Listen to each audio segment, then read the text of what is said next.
Shalom, selamat pagi Bapak Ibu Saudara yang dikasihi Tuhan. Pagi ini kita akan membaca dan merenungkan firman Tuhan. Namun sebelumnya itu marilah kita berdoa. Bapa di dalam sorga, kami bersyukur kepadamu.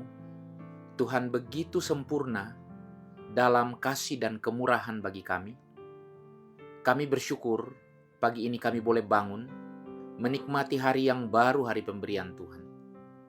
Sebelum kami menjalani setiap aktivitas kami di sepanjang hari ini, kami akan membaca dan merenungkan firman. Kami mohon Roh Kudus menuntun, membimbing kami, sehingga firman-Mu menjadi bagian kami, menjadi kekuatan bagi kami dalam menjalani kehidupan yang Tuhan beri. Dalam nama Tuhan Yesus, kami berdoa. Amin. Saudara yang dikasihi Tuhan, firman Tuhan yang akan kita baca dan renungkan pagi ini dari 1 Korintus pasal 10 ayat 13. Pertama Korintus pasal 10 ayat 13, demikian firman Tuhan. Pencobaan-pencobaan yang kamu alami ialah pencobaan-pencobaan biasa yang tidak melebihi kekuatan manusia. Sebab Allah setia dan karena itu Ia tidak akan membiarkan kamu dicobai melampaui kekuatanmu. Pada waktu kamu dicobai, Ia akan memberikan kepadamu jalan keluar, sehingga kamu dapat menanggungnya. Tema renungan kita hari ini adalah berdiri teguh pada masa pencobaan. Saudara yang dikasihi Tuhan, jika pada akhirnya kita mulai berpikir bahwa Allah tidak sanggup mengampuni, tidak mampu menyelamatkan, atau tidak akan datang menolong kita, maka saat itulah iman kita seakan tertembak mati. Tanpa kekuatan dari Allah, kita tidak akan mampu berdiri teguh menghadapi masa pencobaan. Tantangannya jauh melebihi batas ketabahan manusia. Bayangkan, seluruh tenaga dan kemampuan kita telah dikerahkan untuk menjaga jiwa dari godaan. Sementara iblis dengan licik terus mengikis tekad kita sedikit demi sedikit. Apa yang harus kita lakukan? Jangan panik. Kuatkanlah iman kita untuk berseru kepada Allah. Seperti orang dalam perumpamaan Tuhan Yesus yang datang pada tengah malam meminta roti kepada tetangganya. Dalam Lukas pasal 11 ayat 5-8. Allah yang setia memelihara perjanjiannya untuk selamanya.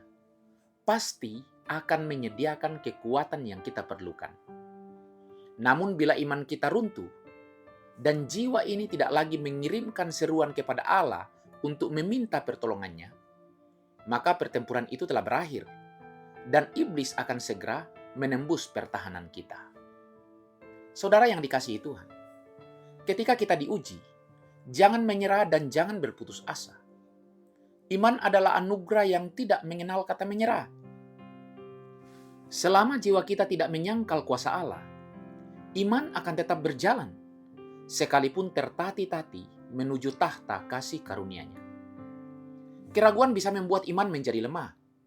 Dan bila kita benar-benar menyimpulkan bahwa Allah tidak sanggup mengampuni, tidak mau menyelamatkan, dan tidak peduli pada kita, maka iman itu akan mati seketika. Jiwa kita pun akan jatuh di bawah kuasa iblis, tanpa daya untuk menjaga pintu hati dari godaan dosa. Saudara yang dikasihi Tuhan, ingatlah selalu, orang yang meninggalkan iman di masa kekeringan rohani, sama bodohnya dengan seseorang yang membuang botol airnya pada hari pertama sumur menjadi kering.